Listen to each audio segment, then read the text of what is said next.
समय में आगे सभी डिबेटर्स डिबेट प्रैक्टिस के लिए छुट्टी से पहले ही यूनिवर्सिटी वापस आ जाते हैं, जहां पे बेयू आते ही ईशा के लिए कुछ खरीदने के लिए चले जाता है। जहां पे रास्ते में बेयू की नज़र एक खाली सी बिल्डिंग पे पड़ती है जो कि बिल्कुल ही खाली पड़ी हुई थी। वहीं पे दूसरी तरफ टिंगटिंग यूनिवर्सिटी पहुंची ही होती है कि तभी अचानक से टिंगटिंग को किसी का कॉल आता है। टिंगटिंग को ये कॉल ये बताने के लिए की गई होती है कि टिंगटिंग ने जो पेंटिंग का टेस्ट दिया था, एग्ज़ाम दिया था, उसमें टिंगटिंग का सिलेक्शन हो चुका है, यानी कि अब टिंगटिंग को जो है सेकेंड राउंड की प्रैक्टिस करनी शुरू कर देनी है। बेयू और ईशा भी एक दूसरे से मिलते हैं और वो तुरंत ही चले जाते हैं रेस्टोरेंट में खाना खाने के लिए, जहाँ पे आप गेस करो कि बेयू और ईशा को कौन मिले होंगे। यहाँ पे बेयू और ईशा को याओ शेन और स्विंगपिंग दिखते हैं जो कि साथ में बैठ के बातें कर रहे होते हैं। और ऑब्वियस सी बात है, स्विंगपिंग और याओ शान को साथ में देख के बेयू और ईशा दोनों को तो टीज करेंगे ही कि तभी अचानक से स्विंगपिंग को किसी का कॉल आ जाता है और यहीं पे ये सीन कट हो जाता है, जहाँ पे नेक्स्ट सीन में दिखाया जाता है कि चारों के चारों हॉल में मौजूद होते हैं, क्योंकि अगला कंपटीशन जो है वो हमारी लिटरेचर टीम का मैथ्स की टीम के साथ होने वाला था। तो अभी पर्ची बटनी थी कि कौन सी टीम जो है किस टॉपिक पे आर्ग्यूमेंट करने वाली है। इस बार जो हमारी लिटरेचर टीम को टॉपिक मिला हुआ होता है वो ये था कि ऑब्सेशन जो है वो एक अच्छी चीज़ है, जबकि मैथ्स टीम को इसके अपोज में बोलना होता है। यहाँ पे लिटरेचर टीम को सब कुछ मिल चुका था, इन लोगों को टॉपिक भी पता चल गया था, इन्होंने शुरू भी कर दिया था डिबेट की प्रैक्टिस करना। बस एक ही चीज़ की कमी थी, वो था इनका डिबेट रूम मिलना। जहाँ पे डिबेट रूम जब देखने के लिए जाते हैं तो वहाँ पे ऑलरेडी साइंस लैब बन चुका था, जिस वजह से ना चाहते हुए भी इनको वहाँ से जाना पड़ता है।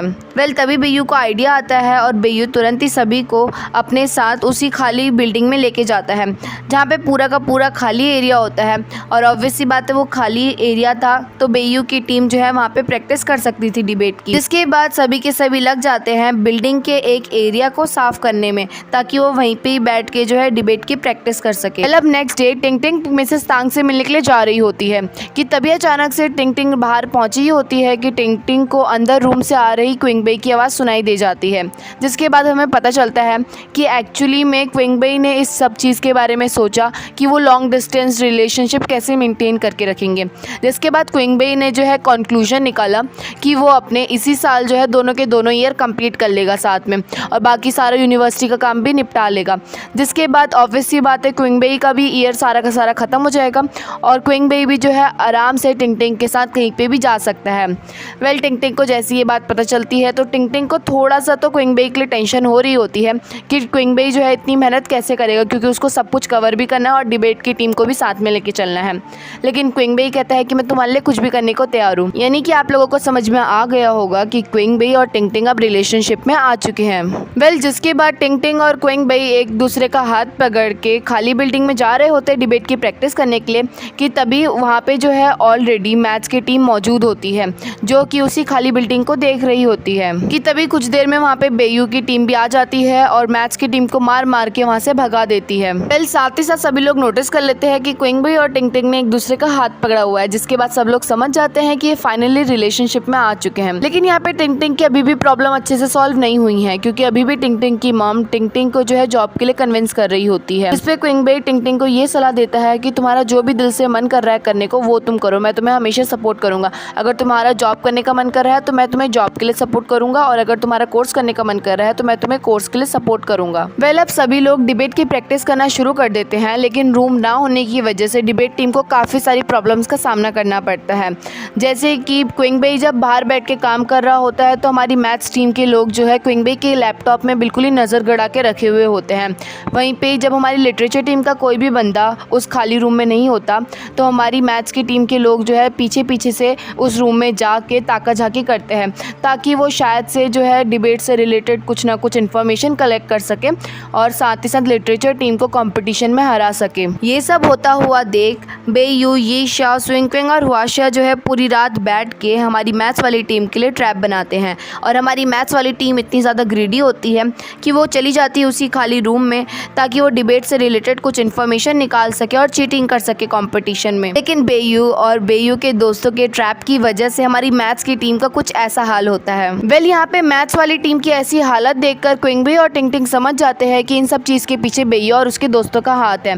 जिसके बाद क्विंगबे और टिंगटिंग चले जाते हैं बेयू और उसके दोस्तों से मिलने के लिए। वेल यहाँ पे शुरुआत में ऐसा लगता है कि क्विंगबे जो है काफ़ी ज़्यादा भड़कने वाला है बेयू और बाकी लोगों पे, लेकिन यहाँ पे थोड़ा सा उल्टा हो जाता है। उल्टा क्विंगबे जो है हंसने लगता है और बेयू से कहता है कि नेक्स्ट टाइम तुम अगर ऐसा ट्रैप बिछाओ तो मुझे भी इस ट्रैप बनाने में ज्वाइन कर लेना। अब सभी लोग प्रैक्टिस करने लग जाते हैं, लेकिन अभी भी टिंगटिंग की प्रॉब्लम ऐसी ही चल रही होती है, क्योंकि जिस दिन टिंगटिंग का इंटरव्यू था उसी दिन टिंगटिंग का जो है कंपटीशन भी होने वाला था, जिस वजह से या तो टिंगटिंग अपने घर में जाके इंटरव्यू दे सकती है या फिर टिंगटिंग कंपटीशन के लिए जा सकती है। और फाइनली डे आ जाता है टिंगटिंग के निकलने का, जहाँ पे टिंगटिंग ने यही सोचा होता है कि वो सीधा घर जाएगी और अपने पापा के कहे हुए के अकॉर्डिंग जॉब के लिए इंटरव्यू देगी। यहाँ पे क्विंगबे जो है टिंगटिंग के साथ टिंगटिंग को छोड़ने के लिए भी जाता है। एयरपोर्ट में टिंगटिंग और क्विंगबे जा ही रहे होते हैं अंदर कि तभी अचानक से बेयू, हुआशिया, यीशा और स्विंकिंग वहाँ पे भागते हुए पहुँच जाते हैं और टिंगटिंग को समझाते हैं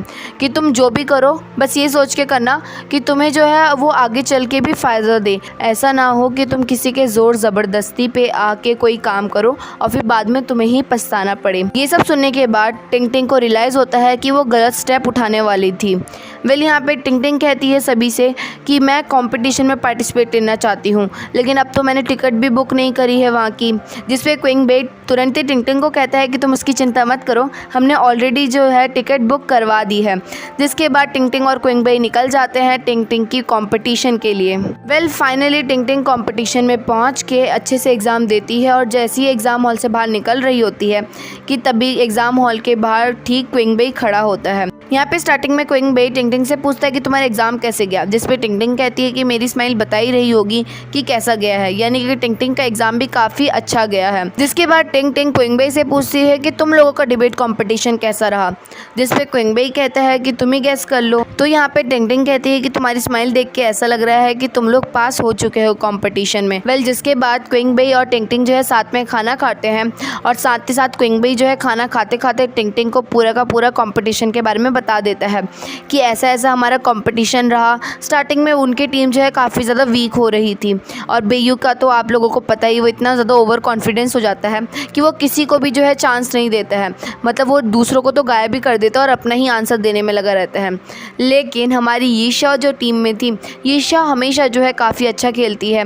और जिस वजह से एट द एंड जो है हमारी क्विंगबे की टीम जीत जाती है। वेल कुछ ही देर में टिंगटिंग और क्विंगबे यूनिवर्सिटी पहुंच जाते हैं कि तभी अचानक से टिंगटिंग को उसकी मॉम का कॉल आता है। यहाँ पे टिंगटिंग की मॉम और डैड जो है काफ़ी ज़्यादा टिंगटिंग के लिए नर्वस होते हैं, क्योंकि जैसे ही टिंगटिंग डिसाइड करती है कि वो एग्ज़ाम देने जाएगी, जिसके बाद टिंगटिंग अपने मॉम डैड का कॉल तो उठाती ही नहीं है, जिस वजह से उसके मॉम डैड टेंशन में आ जाते हैं कि कहीं रास्ते में टिंगटिंग को कुछ हो तो नहीं गया है। और वेल यहाँ पे अब टिंगटिंग की मॉम और डैड भी मान जाते हैं और टिंगटिंग से कहते हैं कि तुम्हें जो करना है तुम करो, हम तुम्हें हमेशा सपोर्ट करेंगे, लेकिन तुम जो है हमें हर चीज़ बता दिया करो वरना हमें टेंशन हो जाती है। वेल अब डिबेट कंपटीशन जीतने की खुशी में और साथ ही साथ हमारे टिंगटिंग का एग्ज़ाम अच्छा गया था, इसकी खुशी में हमारा क्विंगबे जो है रेस्टोरेंट में जाके खुद खाना बनाता है और साथ ही साथ यहाँ पे क्विंगबे की टिंगटिंग खाना बनाने में मदद करती है, जिसके बाद सभी लोग साथ में मिलकर पार्टी करते हैं। वेल पार्टी खत्म होने के बाद बेयू और यीशा मिलकर लाइब्रेरी की बुक लाइब्रेरी में रिटर्न करके आ ही रहे होते हैं कि तभी उनकी नज़र पड़ती है याओ शेन और स्विंगपिंग पे,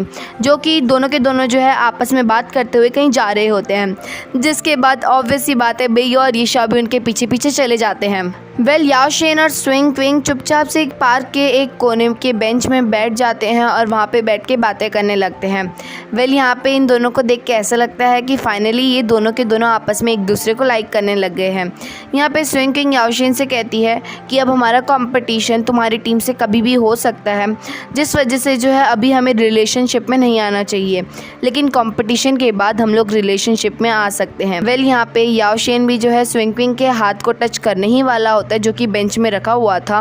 कि तभी गलती से यीशा आवाज़ कर देती है, जिसके बाद बेचारा याओ शेन की प्लानिंग जो है चौपट हो जाती है। वेल अब नेक्स्ट डे बेयू काफ़ी ज़्यादा हैरान हो जाता है, क्योंकि बेयू ने यीशा से कहा होता है कि वो दोनों साथ में मिलके जो है पिकनिक मनाने जाएंगे,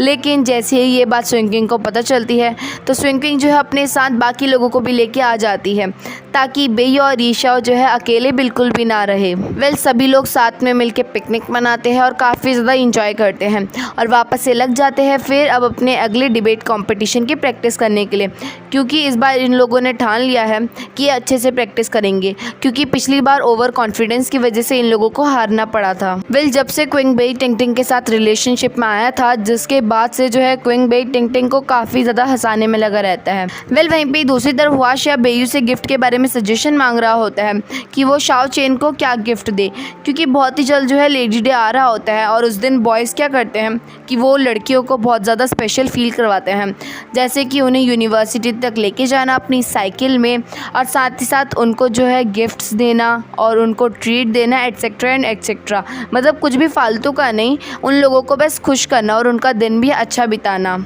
जिस पे बेयू हुआशिया को एडवाइस देता है कि हमें ऐसा गिफ्ट देना चाहिए जो कि रियलिटी में उसे चाहिए हो, क्योंकि अगर हम उसे सस्ता गिफ्ट देंगे तो सोचेगी कि सस्ता गिफ्ट दिया है। वहीं पे अगर हम उसे एक्सपेंसिव गिफ्ट देंगे तो वो सोचेगी बहुत ज़्यादा एक्सपेंसिव गिफ्ट दिया और वो एक्सेप्ट भी नहीं करेगी। और वहीं पे अगर हम उसे एग्जैक्ट गिफ्ट अच्छा सा दे देंगे तो वो सोचेगी कि हमें बहुत ज़्यादा एक्सपीरियंस है, हम लोग ऑलरेडी लोगों के साथ रिलेशनशिप में आ चुके हैं। जिस पे हुआशिया कहता है बेयू से कि क्या तुम गिफ्ट देने के बाद तुरंत ही अपनी फीलिंग्स को कन्फेस करोगे, जिस पे बेयू कहता है कि मैंने अभी डिसाइड नहीं करा। जिसे सुन के हुआशिया काफ़ी ज़्यादा शॉक्ड हो जाता है और कहता है बेयू को कि मैंने सोचा था कि जब से तुमने लू वेई गान को रिजेक्ट करा है शायद से तुम उसके बाद से जो है यीशा को प्रपोज करने की सोचने में लगे होगे। वेल यहाँ पे लेडी डे की आने की खुशी सबसे ज़्यादा स्विंग क्विंग को होती है, वहीं पे यीशा को तो पता ही नहीं होता लेडी डे के बारे में। उल्टा स्विंग क्विंग जो है यीशा को बताती है लेडी डे के बारे में। वहीं पे हमारे बेचारे बॉयज़ को समझ ही नहीं आ रहा होता है कि वो क्या गिफ्ट खरीद, जिस पे जो है बेयू तो काफ़ी ज़्यादा कोशिश करता है गिफ्ट के बारे में सोचने की। बेयू जो है सबसे पहले चले जाता है शॉप के अंदर लिपस्टिक खरीदने के लिए, लेकिन कलर्स के इतने सारे शेड्स के बारे में पढ़ के बेयू जो है कंफ्यूज होकर वापस दुकान से वापस आ जाता है। जिसके बाद बेयू सीधा जाता है यीशा से पूछने के लिए कि उसे क्या गिफ्ट चाहिए, जिस पे यीशा जो है उल्टा बेयू को और ज़्यादा कंफ्यूज कर देती है और ये कहती है कि मुझे रियल गिफ्ट चाहिए और हर गिफ्ट जो है पैसों से नहीं खरीदा जाता। मतलब यीशा को कुछ ऐसी चीज़ चाहिए जो बिना पैसों से खरीदी जाए। लेकिन यहाँ पे भी बेयू को कुछ समझ नहीं आता है और बेयू इसके बाद मदद लेता है शाओविन की, लेकिन शाओविन भी जो है कुछ भी पता नहीं कर पाती कि यीशा को क्या गिफ्ट चाहिए। साथ ही साथ बेयू जो है हुआशिया की भी मदद लेता है, क्योंकि हुआशिया जो है शाओचेन से बात करता ही है तो शाओचेन को तो पता ही होगा ना कि उसकी बहन को क्या गिफ्ट चाहिए। जिसके बाद हुआशिया बात करने लग जाता है शाओचेन से और साथ ही साथ अपने बारे में भी पता करता है कि हाँ भाई शाओचेन को क्या गिफ्ट चाहिए, ताकि हुआशिया भी जो है शाओचेन के लिए कुछ गिफ्ट खरीद सके। लेकिन रात से सुबह हो जाती है और हुआशिया सिर्फ और सिर्फ शाओचेन से पूरी रात जो है नॉर्मल टॉक्स कर रहा होता है। उन्होंने गिफ्ट के बारे में हल्का सा भी कुछ बोला नहीं होता है। जिसके बाद बेयू को एक आइडिया आता है और बेयू जो है यूनिवर्सिटी के बाहर जाके सभी लड़कियों को अनाउंस करता है कि जब कोई भी लड़की जो है स्वान के ऊपर अपनी विशेस लिख के इस बोर्ड में चिपका देगी तो उसकी विशेस पूरी हो जाएंगी। जिसके बाद सभी लड़कियां जो है पेपर का स्वान बनाने लग जाती है और उसमें अपनी विशेस लिख के उस बोर्ड के ऊपर चिपका देती है। तब तक के लिए बेयू याओशिन के साथ मॉल चले जाता है, क्योंकि याओशिन को भी स्विंग क्विंग के लिए कुछ खरीदना होता है। लेकिन वो लोग जो है मॉल का बिल्कुल ही 10-12 चक्कर लगा लेते हैं। इतने राउंड्स लगाने के बावजूद भी याओशिन को कुछ भी गिफ्ट नहीं मिलता स्विंग क्विंग के लिए। जिसके बाद जब बेयू मॉल से वापस आता है तो क्विंग बेई से मुलाकात होती है बेयू की। यहाँ पे क्विंग बेई जो है बेयू पे हंसते हुए कहता है कि तुम लोगों ने तो ये कह दिया कि तुम अपनी विशेज़ लिखो, लेकिन क्या तुम लोगों ने लड़कियों से ये कहा कि उन्हें अपना नाम भी लिखना है, क्योंकि बिना नाम के तो तुम समझ ही नहीं पाओगे कि किसकी पर्ची कौन सी है। जिसके बाद बेयू तुरंत ही अनाउंस कर देता है कि सभी लड़कियों को अपना नाम भी लिखना है पेपर्स पे। वेल उस बोर्ड के पास यीशा और स्विंग क्विंग भी आती है, जहाँ पे बेयू यीशा और स्विंग क्विंग को भी पेपर पकड़ाता है, लेकिन यीशा सीधा मना कर देती है ये कहते हुए कि मुझे तो स्वान बनाना आता ही नहीं है, इसलिए मैं विशेष अपनी नहीं लिखूंगी। लेकिन स्विंग क्विंग पेपर पकड़ लेती है और अपनी विशेष लिखने लग जाती है। मतलब नेक्स्ट सीन में क्विंग बेई और टिंग टिंग साथ में बैठ के रात को खाना खा रहे होते हैं, जहाँ पे क्विंग बेई टिंग टिंग को बता रहा होता है कि बेयू कितनी मेहनत कर रहा है गिफ्ट खरीदने के लिए यीशा के लिए। जिस पे टिंग टिंग हंसते हुए कहती है कि कोई भी मैच्योर लड़की जो है इन सब चीज़ों पर बिल्कुल भी विश्वास नहीं करेगी, क्योंकि अगर वो मैच्योर होगी तो उसको पता होगा कि ऐसा करने से कोई भी उनकी विशेष पूरी नहीं होती है, और साथ ही साथ यीशा भी ऐसा काम नहीं करेगी। जिसके बाद क्विंग बेई को भी लगता है कि शायद से टिंग टिंग ने भी जो है उस बोर्ड में अपनी विशेष नहीं लिखी होंगी इसका मतलब। वेल जिसके बाद क्विंग बेई टिंग टिंग से कहता है कि मैं कुछ डॉक्यूमेंट जो हूँ रूम में ही भूल गया हूँ, तो प्लीज़ तुम रूम में जाके जो है डॉक्यूमेंट लेके आ जाना, क्योंकि मुझे कुछ अर्जेंट काम है तो मुझे उसके लिए जाना पड़ेगा। जिसके बाद टिंग टिंग हाँ कह के उस खाली बिल्डिंग में चली जाती है, जहाँ पे टिंग टिंग जैसे ही घुसती है तो सभी लोग जो है टिंग टिंग को सरप्राइज कर देते हैं, क्योंकि एक्चुअली में टिंग टिंग का जो है बर्थडे होता है, मतलब बर्थडे शुरू हो रखा होता है, तो उन्होंने 12 बजे टिंगटिंग को विश करा होता है। यहाँ पे सभी लोग जो है टिंगटिंग को बारी बारी से गिफ्ट देते हैं और जब क्विंगबेई की बारी आती है गिफ्ट देने की तो क्विंगबेई ने जो है काफ़ी अच्छा गिफ्ट दिया होता है, मतलब सबसे अच्छा। ऑब्वियस सी बात है क्योंकि क्विंगबेई ने टिंगटिंग की एक फ़ोटो को देखकर बिल्कुल हूबहू वही फ़ोटो जो है पेंटिंग में बनाई हुई होती है, मतलब वो बिल्कुल ही मैच नहीं कर रही होती है। लेकिन क्विंगबेई ने इतनी मेहनत करी है पेंटिंग करने में तो ऑब्वियस सी बात है वो सबसे ज़्यादा एक्सपेंसिव गिफ्ट हुआ टिंगटिंग के लिए। पार्टी ख़त्म होने के बाद बेयू शाओचेन के पास जाके यीशाओ के बारे में और हुआशिया यीशाओ के पास जाके शाओचेन के बारे में पूछने लग जाते हैं ताकि वो थोड़ा बहुत पता कर सके कि उन्हें एक्चुअली में क्या गिफ्ट चाहिए। लेकिन दोनों को ही समझ नहीं आता कि एक्चुअली में यीशाओ और शाओचेन को क्या गिफ्ट चाहिए। जिसके बाद बेयू चले जाता है उसी बोर्ड के पास जहाँ पे सभी लड़कियों ने अपनी विशेष लिखी होती हैं और बेयू पूरी रात जो है बारी बारी से उन पेपर्स को पढ़ने लग जाता है। लेकिन इतने सारे पेपर्स पढ़ने के बाद भी बेयू को यीशाओ का पेपर नहीं मिल पाता। अब फाइनली लेडी डे आ जाता है जहाँ पे कुछ लड़के जो है जानबूझ के मतलब अप्रोच करने की कोशिश करते हैं लड़कियों को और कह रहे होते हैं कि साइकिल में बैठ जाओ, जिसे देख के वूडी काफ़ी ज़्यादा गुस्सा हो जाती है और उन सभी लड़कों को डांट के वहाँ से भगा देती है। और थोड़ी देर में हमारा याओशिन आ जाता है अपनी साइकिल लेके और स्विंगक्विंग को अपने साथ लेके चले जाता है।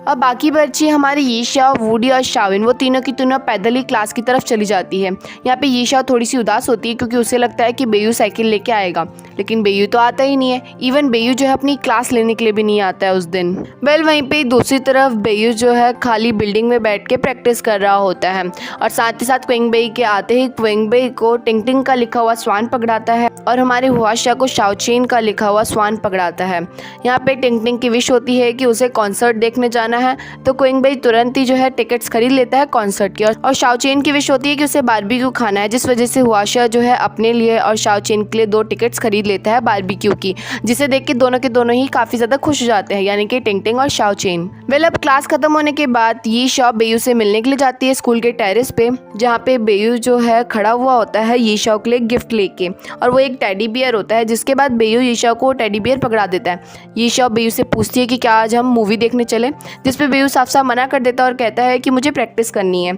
जिस वजह से यीशाओ थोड़ा सा तो उदास हो जाती है। लेकिन एक्चुअली में जैसे ही बेयू प्रैक्टिस रूम में जाता है तो यहाँ पे हमें पता चलता है कि बेयू को भी जो है यीशाओ का पेपर मिल चुका होता है, यानी कि यीशाओ का स्वान मिल चुका होता है, जहाँ पे यीशाओ की ये विश होती है कि वो डिबेट कॉम्पिटिशन जीत जाए, जिस वजह से अब बेयू काफ़ी ज़्यादा मेहनत करने लग जाता है प्रैक्टिस करने में ताकि वो किसी भी हालत में जो है कॉम्पिटिशन जीत जाए। और जिसके बाद बेयू यीशाओ को मैसेज करता है कि तुम चिंता मत करो, हम कंपटीशन जीत के रहेंगे, जिसे सुन के यीशाओ के मुंह में थोड़ी सी स्माइल आ जाती है।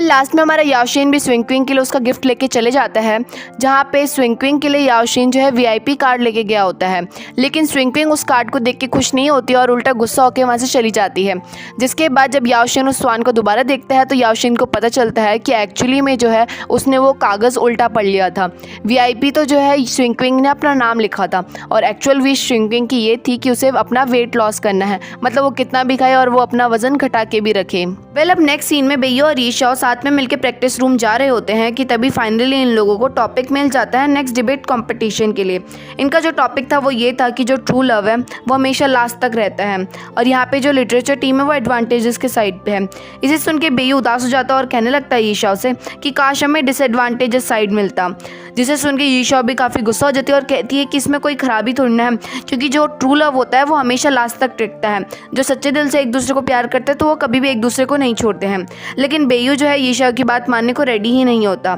जिस वजह से यीशाओ भी बेयू से गुस्सा हो जाती है और बेयू भी यीशाओ से गुस्सा हो जाता है और ये लोग प्रैक्टिस रूम में तक लड़ाई करते हैं और साथ ही साथ मिस्टर बांग इनको समझाते भी हैं और कहते भी हैं कि तुम लड़ो मत। साथ ही साथ मिस्टर बांग तो बेयू से ये भी कहते हैं कि तुमने शायद से किसी से प्यार नहीं करा है ना, इसलिए तुम्हें पता नहीं है। लेकिन फिर भी जो है इनकी कॉन्टीन्यूसली लड़ाई चली रही होती है, मतलब ये जब भी मिलते ये लोग फिर थोड़ी देर बाद जो है आपस में उसी टॉपिक पे पहुंच जाते हैं और फिर दोबारा से लड़ने लग जाते हैं। स्विंगक्विंग ये सारी की सारी बात याओशिन को जाके बताती है और कहती है कि तुम्हारी राय से क्या सही है, जिस पे याओशिन स्विंगक्विंग से बिल्कुल भी पंगा नहीं लेता और साफ साफ कह देता है कि जो तुम सोचोगी ना वही मेरे लिए सच है। वहीं पे दूसरी तरफ अब इनकी लड़ाई काफ़ी ज़्यादा बढ़ चुकी थी, जिस वजह से यीशाओ के दोस्त यीशाओ को समझाते भी है कि तुम्हें बेयू से बात कर लेनी चाहिए, लेकिन यीशाओ नहीं मानती क्योंकि यीशाओ के अकॉर्डिंग बेयू गलत है। वहीं पे बेयू जो है यीशाओ की इस बात से काफी ज्यादा दुखी होता है और काफी ड्रंक भी कर लेता है। बेयू के फेस को देख के ऐसे लग रहा होता है कि जैसे कि उसके प्रपोजल को किसी ने रिजेक्ट कर दिया हो। वेल ये सब कुछ देखते हुए हुआशा और स्विंगपिंग जो है 2 मूवी टिकट्स बुक करवा लेते हैं बेयू और यीशाओ के लिए,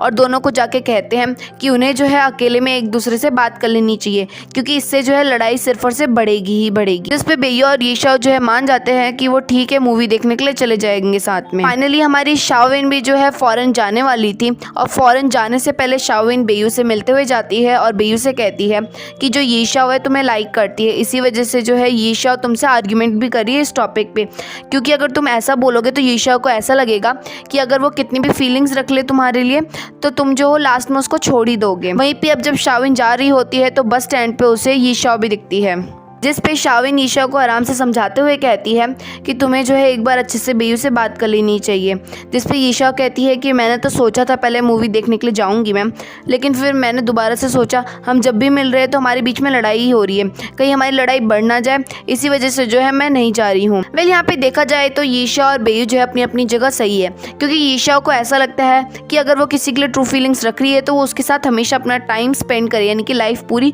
स्पेंड करे, और यीशाओ बेयू के लिए फीलिंग रखती है तो यीशाओ बेयू के साथ पूरा अपना लाइफ स्पेंड करना चाहती है। वहीं पे बेयू भी गलत नहीं है, क्योंकि आजकल जो है बहुत लोग जो होते हैं ट्रू फीलिंग्स में होते हैं, ट्रू फीलिंग्स रखते हैं एक दूसरे के लिए, लेकिन धीरे धीरे वो फीलिंग्स खत्म होती जाती है और लास्ट में उन लोगों को सेपरेट होना पड़ता है। वेल अब नेक्स्ट सीन में बेयू यीशाओ का वेट करता रह जाता है सिनेमा हॉल के बाहर और मूवी खत्म हो जाती है, लेकिन यीशाओ नहीं पहुंचती। वेल बेयू जो है स्टेयर्स में बैठा ही होता है कि तभी 2 कपल्स जो है वो भी बहुत ज़्यादा ओल्ड होते हैं, वो लोग मूवी देख के बाहर निकल रहे होते हैं। यहाँ पे जो है वो दोनों एक दूसरे से इतने प्यार से बात कर रहे होते हैं, साथ ही साथ जो हस्बैंड होता है वो अपनी वाइफ की इतनी ज़्यादा केयर कर रहा होता है, मतलब उसको स्टेयर से बिल्कुल ही आराम से उतार रहा होता है और उसको रोड और बस स्टैंड तक लेके जाता है, जिससे बेयू देखता रह जाता है। वेल अब बेयू उन ओल्ड कपल्स के पीछे पीछे चले जाता है, जहाँ पे बस में भी जो है वो ओल्ड कपल्स इतना ज़्यादा इंजॉय कर रहे होते हैं आपस में ही, और यहाँ पे हस्बैंड अपनी वाइफ की पूरी केयर कर रहा होता है। जिसके बाद बेयू तुरंत ही यीशाओ को वॉइस मैसेज भेजता है और माफ़ी मांगते हुए कहता है कि मुझे माफ़ कर दो, मुझे समझ आ चुका है कि ट्रू लव जो है कभी कभार एंड तक भी चलता है। वेल यहाँ पे बेयू अपनी फीलिंग्स भी बता रहा होता है यीशाओ को, कि उतने में यीशाओ पीछे से आ जाती है और बेयू के कंधे पे हाथ रख देती है, जिस वजह से ना ही बेयू अपनी फीलिंग बता पाता है और ना ही यीशाओ उसे सुन पाती है, लेकिन यीशाओ उससे पहले कही हुई सारी लाइन सुन लेती है और लास्ट में जो है बेयू को माफ़ भी कर देती है। नेक्स्ट सीन में रिपोर्टर की एक सीट खाली होती है तो सीजाओ जो है उसे अप्लाई करने के लिए चले जाता है, क्योंकि सीजाओ को लगता है कि इसके थ्रू जो है वो ली हाई शान के क्लोज आ सकता है।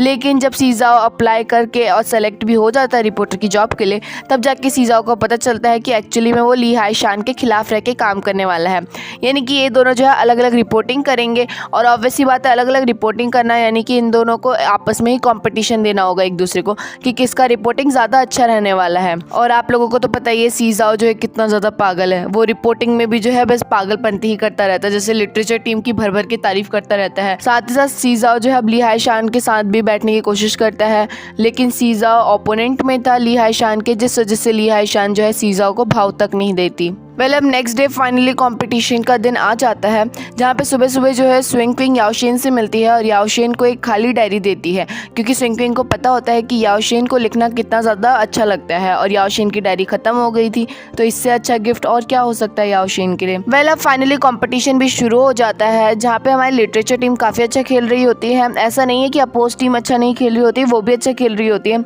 लेकिन लिटरेचर टीम थोड़ा सा अच्छा खेल रही होती है।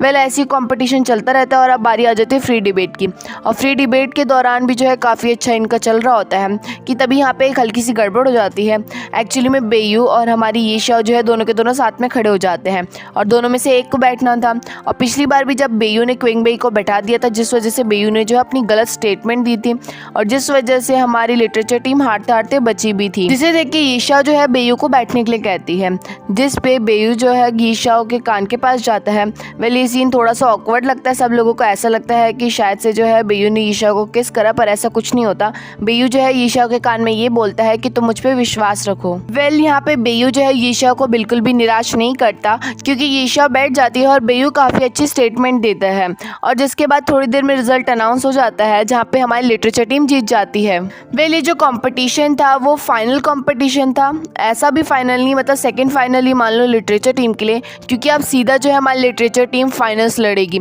और यहाँ पे इनका कंपटीशन रहने वाला है लॉ टीम के साथ, और इसके बाद जो भी उन दोनों टीम्स में से जीतेगा वो ट्रॉफी जीत जाएगा डिबेट कंपटीशन की। ये जो कंपटीशन रहने वाला होता है वो नॉर्मल हॉल में नहीं होता, ये हॉल जो है अलग से ही प्रेफर किया जाता है, मतलब अलग से ही बनाया जाता है, और जो लास्ट की 2 टीम्स जीतती है, लास्ट तक रहती है, उन्हीं लोगों का कंपटीशन वहाँ पे होता है। हमारी लिटरेचर टीम उस हॉल को देखने के लिए चली जाती है। स्पेशली टिंग जो है आज के दिन काफ़ी ज़्यादा खुश होती है क्योंकि उसका सपना पूरा होने जा रहा है। भले ही वो फाइनल क्रैक कर पाए या ना कर पाए, लेकिन टिंग की जो टीम है वो फाइनली फाइनल्स तक पहुंच चुकी है। थोड़ी देर में वहाँ पे मिसेस तांग भी आ जाती है और सभी लोगों को कॉन्ग्रेचुलेट करते हुए कहती है कि हम लोग जो है तुम्हारा डिबेट रूम वापस कर रहे हैं क्योंकि अभी हमारे लिए साइंस लैब से ज़्यादा डिबेट कॉम्पिटिशन इंपॉर्टेंट है। अब हमारी लिटरेचर टीम अपना सारा सामान खाली बिल्डिंग से शिफ्ट कर देती है डिबेट रूम की तरफ। वहीं पे जीतने की खुशी में जो है टिंग क्विंगबेई के लिए अपने हाथों से खाना बनाती है जो कि काफ़ी ज़्यादा ख़राब होता है, लेकिन फिर भी उसको क्विंगबेई खाता है।